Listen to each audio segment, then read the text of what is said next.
Bueno, hola a todos, mi nombre es Santiago, les voy a compartir para la materia Bioquímica Agrícola de la licenciatura en Ciencias Agrarias, un trabajo sobre el metabolismo secundario en plantas y en particular de este metabolito que se llama colchicina, que como ven en la foto lo produce una planta que es el Colchicum autumnale.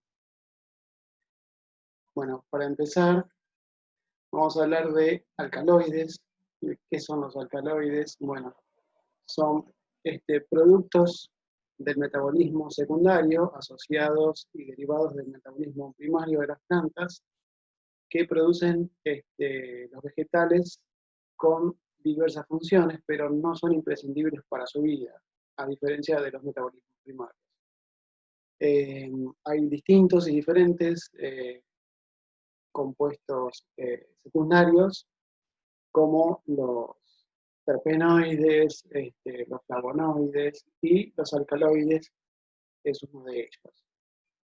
Las características que tienen, en particular los alcaloides, es que son sustancias nitrogenadas, productos de este metabolismo secundario, o sea, tienen nitrógeno en su composición. Y también son producto del metabolismo de algunos animales, o también se registró que hay animales que consumen sustancias, productos de las plantas para tener en su cuerpo alcaloides como sistemas de defensa ante otros depredadores animales. Los alcaloides también son típicamente alcalinos, por eso su nombre, y también son solubles en agua, son hidrosolubles. Contienen nitrógeno en su estructura, como lo dije, y derivan biosintéticamente de aminoácidos principalmente, derivan de aminoácidos y también de ácidos nucleicos.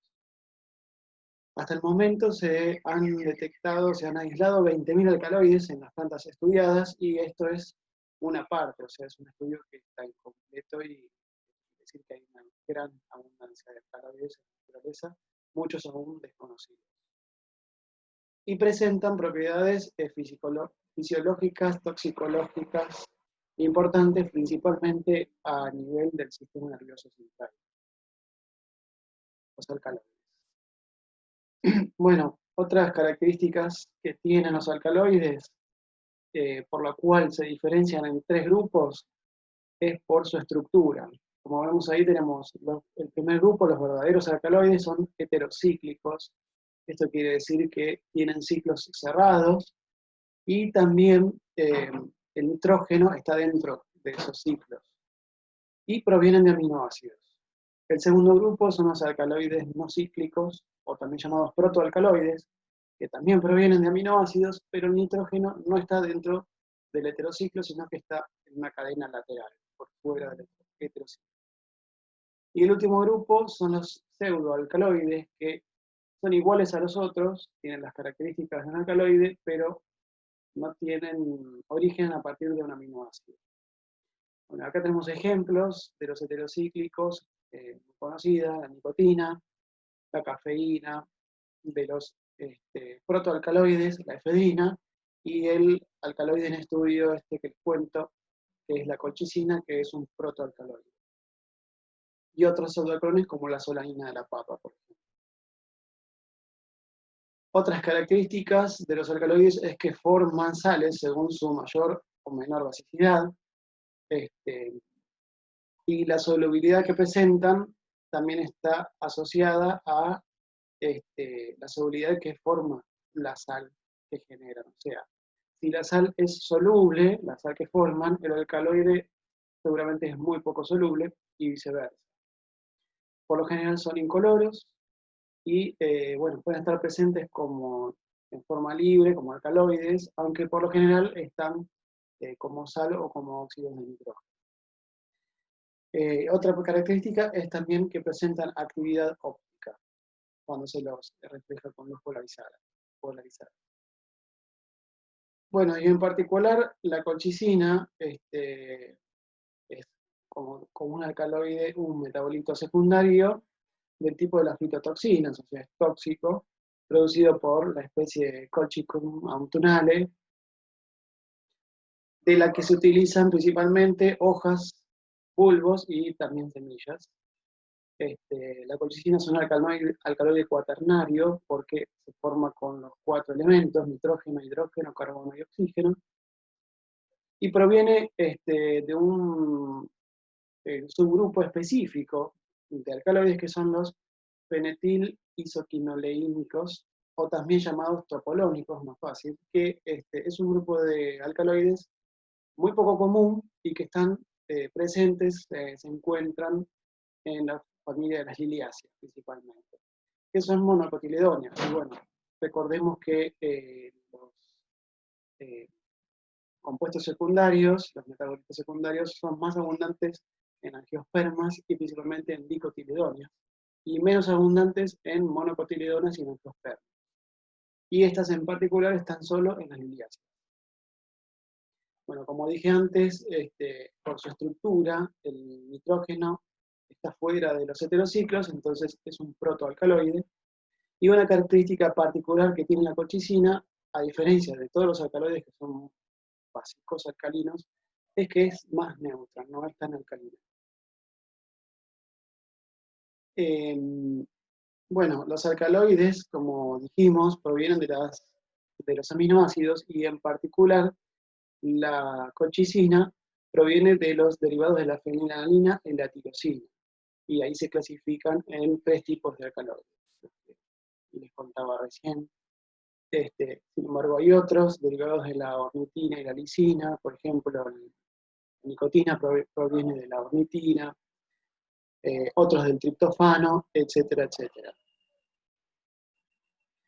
Bueno, la ruta biosintética de los alcaloides es la vía del ácido shiquímico y la vía del ciclo de los ácidos tricarboxílicos. A partir de la eritrosa 4-fosfato del fosfonol piruvato, se va a formar la vía del ácido shiquímico que va a formar los aminoácidos aromáticos, y la otra vía de los ácidos tricarboxílicos va a formar los aminoácidos alifáticos.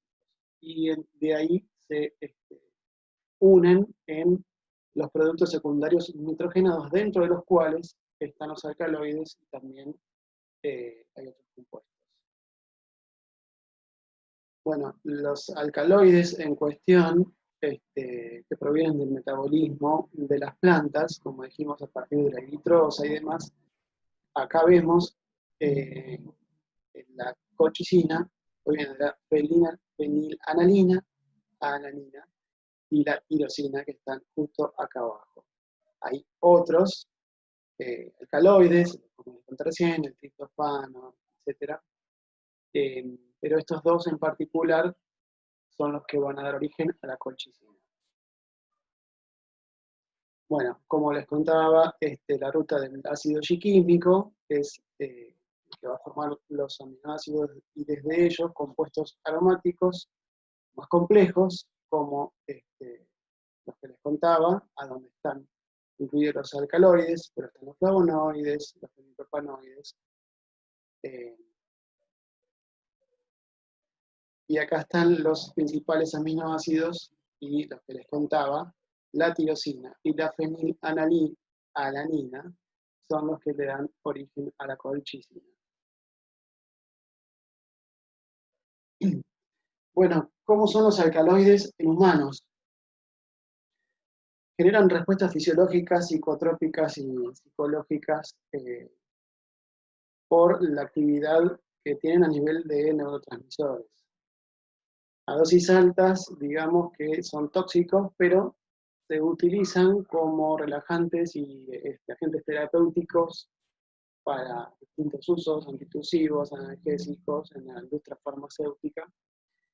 Y también poseen distinto grado de acostumbramiento con el uso prolongado, un aumento de la tolerancia, un aumento de la dependencia, digamos, se forman toxicomanías, como conocemos algunos de estos, como la morfina, la cocaína, bueno, la cafeína, que es mucho menos grave, pero bueno, tienen esas propiedades en el uso de las personas. La colchicina en particular en humanos se utiliza principalmente desde hace tiempos remotos en el tratamiento de la enfermedad de la gota, que se produce por la acumulación de ácido úrico, principalmente en articulaciones, y se descubrió ya desde el siglo XVIII que esta planta tenía propiedades curativas para tratar esta enfermedad de la gota, y también para otras como la fiebre familiar mediterránea, la amiloidosis, esclerodermias, también tiene acción terapéutica para enfermedades autoinmunes, y también como un agente anticancerígeno porque inhibe la multiplicación de células tumorales. Es una propiedad muy particular de la colchicina con respecto a la división celular. En general, los alcaloides, ahora en las plantas, tienen las características de estar asociados a el sistema de defensa. Si bien son metabolitos secundarios y la planta puede vivir sin ellos, tienen una función muy importante por presentar estas principales características que son disuasorios de alimentación por parte de depredadores, herbívoros, son tóxicos para animales, tienen efectos insecticidas como en el caso de la nicotina.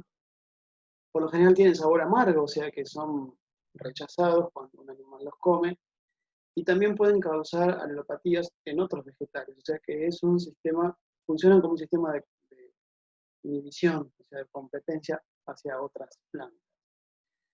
Otra característica que refuerza esta teoría es que se localizan generalmente en tejidos periféricos, como la epidermis, tegumentos de semilla, corteza, del tallo, de la hoja, de la raíz, se acumulan, bueno, en vacuolas, porque son solubles en agua, como dijimos, y como, bueno, refuerza todo este tema de la función como un sistema de defensa.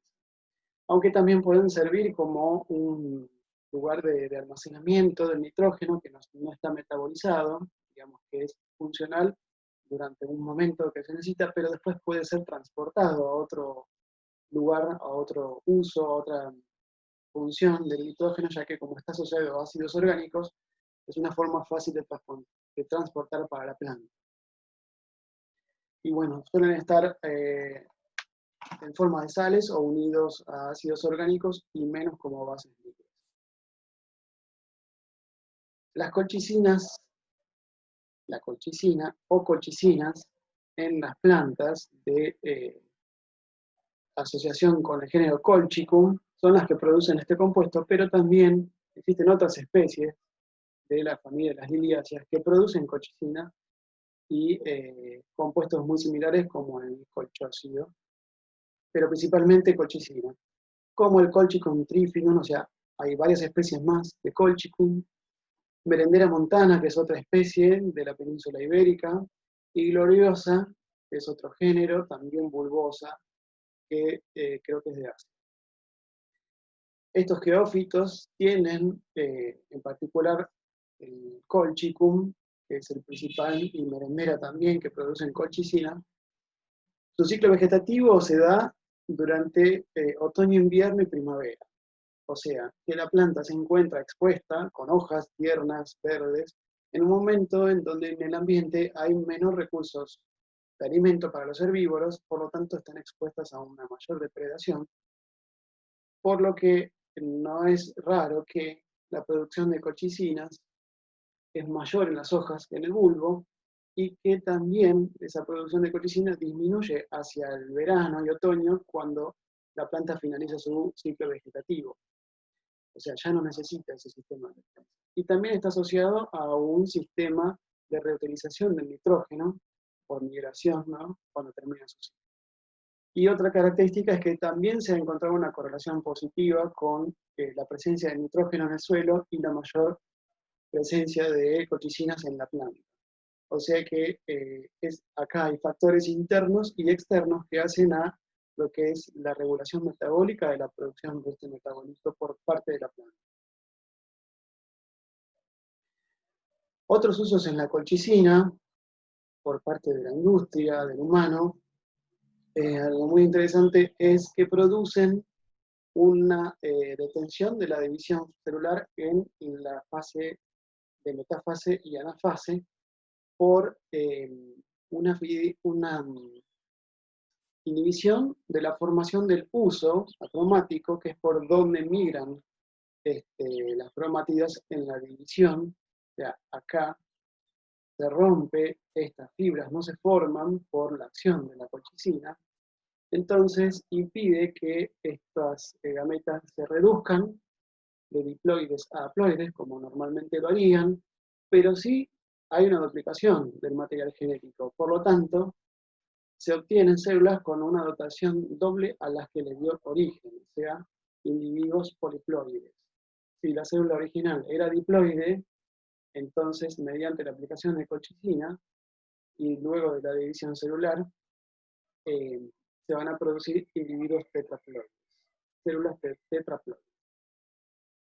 Esto tiene muchos usos interesantes en lo que es fitomejoramiento, porque se obtienen individuos con características diferenciales y superiores a los individuos tipo, ¿no? Los diploides, conocido como efecto Giga, que se relaciona con un aumento del tamaño de algunos órganos como frutos, hojas, flores, también con un incremento en el tamaño de la planta, de la altura, de la producción de biomasa, o también con características de mayor tolerancia a cuestiones de estrés o mayor producción de metabolitos secundarios, como aceites esenciales.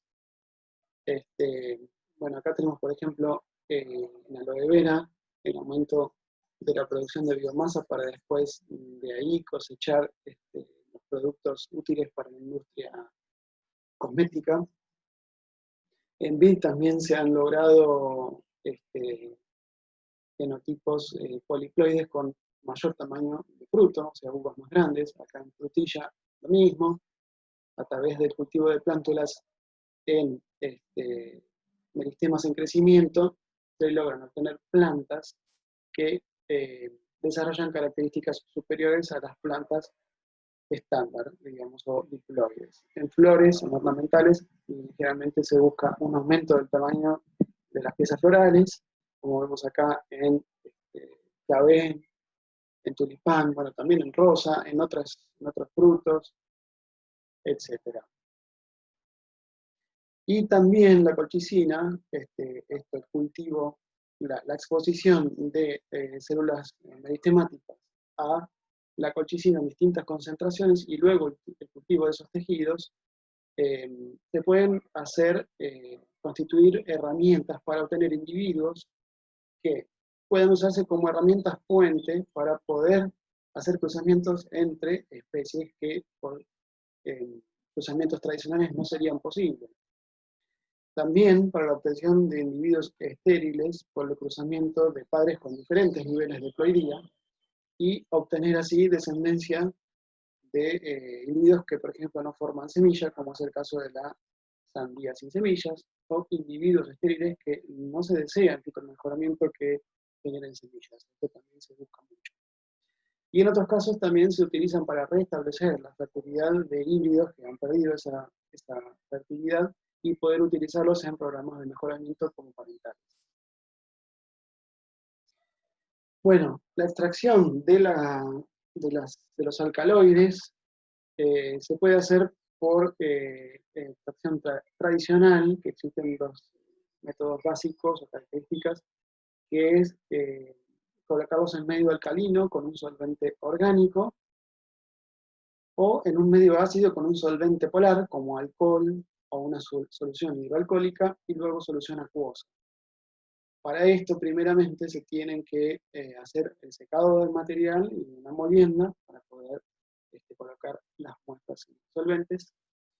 Y luego se procede a hacer lo que se llama un desengrase, que consiste en la deliquidación del material con solventes orgánicos, como se dijo antes, como el éter. Y para esto se emplea el método Soxhlet, que consiste en un medio que va de un sólido a un líquido mediante la adición de calor, donde se utilizan estos solventes, y luego condensación. Después del desengrase o de liquidación se colocan los solventes polares y acuosos, repitiendo la operación varias veces hasta extraer totalmente los alcaloides del tejido. Este método lo que tiene es que requiere bastante tiempo y un volumen importante de disolventes que no son amigables con el ambiente. Pero también existen otras técnicas empleadas actualmente que requieren menos disolventes y mucho menos tiempo y no alteran las moléculas, que es la extracción con ultrasonido y metanol. Bueno, como dijimos, se comienza con la recolección del material mediante la cosecha de bulbos y hojas en buen estado, que se hace preferentemente en primavera, que deben luego lavarse y pasar a lo que es el secado. Ese material se colocan en estufas de aire que se regulan a 40 grados por 3 a 4 días hasta que está seco el material, para pasar después a la que es la molienda en un molino de esferas, que acá dentro de este tambor hay unas esferitas donde el material se va rompiendo para después sacar una muestra totalmente homogénea y con partículas de tamaño pequeño. De ahí se colocan en recipientes donde se va a emplear el metanol como solvente, que es un solvente adecuado para la extracción de este tipo de alcaloides por su carácter polar, y se coloca un volumen conocido, un peso conocido de muestra de tejido procesado, y se llevan a este baño de ultrasonido por 45 minutos. Posteriormente se pasa a lo que es una centrifugación y una decantación, o dos, se deja descansar y se vuelve a hacer, se deja decantar para trasvasarlo a un recipiente color ámbar, para lo que se usan jeringas, filtros de jeringa. Entonces acá ya tenemos el material listo, la muestra para pasar a la etapa de determinación y cuantificación. También para esto tenemos lo que es la identificación mediante reactivos que se utilizan muy fácilmente también para detectar la presencia o no de alcaloides. Acá están los más conocidos, el reactivo de Mayer, el reactivo de drag and drop, el reactivo de Bouchard y el de Hager, que lo que hacen es producir precipitados pardos, amarillos, rojizos, ante la presencia de alcaloides, entonces es muy fácil determinar si hay, ¿no? Esto también se utiliza mucho en pruebas toxicológicas para ver si hay alimentos que están contaminados o hay presencia de pesticidas, etc.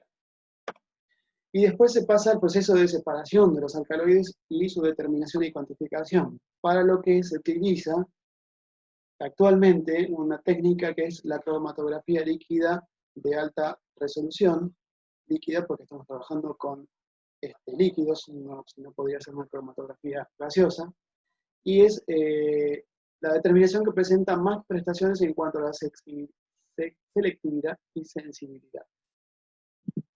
Bueno, básicamente esta cromatografía consiste en una separación de los alcaloides por su grado de polaridad, en donde se utiliza un solvente móvil, que va a ser donde después nosotros vamos a introducir nuestra muestra que elaboramos, en un solvente no polar, que está dentro de una columna, que es esta que está acá, una columna generalmente es sílice.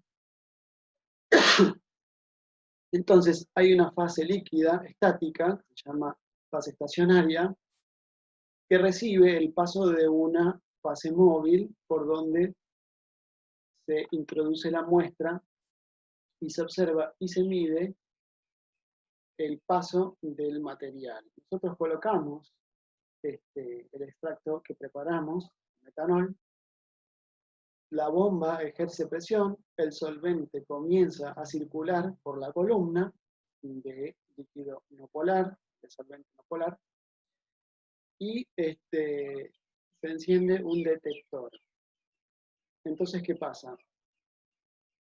La muestra va pasando por la columna y se van separando los distintos alcaloides porque se van desplazando por la interacción que tienen con este líquido estacionario no polar, tardan diferente tiempo en atravesar esta columna y salir, por lo que se pueden ir separando específicamente todos los alcaloides, según su afinidad con la solución. Luego de esto, el detector, que ya está conectado a un software, empieza a registrar si hay alguna modificación en esta columna de solvente estacionario, que por radiación ultravioleta detecta la presencia de cada alcaloide. Luego, esto se traduce en una gráfica a través de un software que está conectado al mismo equipo, de cromatografía, que registra o no la presencia de un alcaloide a través de un cromatograma, que es esta gráfica que vemos acá. Esto es un cromatógrafo, digamos, un espectrofotómetro, perdón, que nos va a dar el cromatograma. Este equipo está ensamblado en la totalidad del proceso. Y lo que hace es darnos esta gráfica de picos a través de dos ejes de absorbancia en cuanto al tiempo que pasan los metabolitos por la columna. Nosotros inyectamos y pasan por todo este circuito. Y esta gráfica, ¿qué nos marca? En primer lugar, la existencia de un pico representa la presencia de un alcaloide. O sea, que existe el pico quiere decir que el metabolito está, o no. En segundo lugar, cuanto mayor es ese pico, nos da una idea de la cantidad, la concentración de ese metabolito que hay en la muestra que nosotros colocamos. Y si hay un solapamiento de esos picos, de esas curvas, quiere decir que el solvente no se adecuó a este metabolito, el alcaloide, como para poderlos separarlos correctamente, y hay que tratar de buscar otro. Después de hacer varias repeticiones, digamos, de colocar muestras con diferente concentración, debe realizar una curva para determinar con exactitud qué cantidad de ese metabolito, en particular de colchicina, hay por unidad de muestra que nosotros colocamos y podemos conocer la concentración exacta. Bueno, recordemos que en las plantas que producen colchicina están dentro de la misma familia y hay compuestos muy parecidos. Hay 3 o 4 del tipo de colchicina, pero el principal es la colchicina. Entonces, con esta metodología también podemos determinar una muestra de otra, una especie de otra, o un ecotipo de otra, que pueda tener una mayor concentración, una mayor producción de este metabolito, para así seleccionar un individuo o un ecotipo en particular para hacer una producción comercial y extraer con más eficiencia el metabolito de interés. Bueno, hasta acá. Muchas gracias.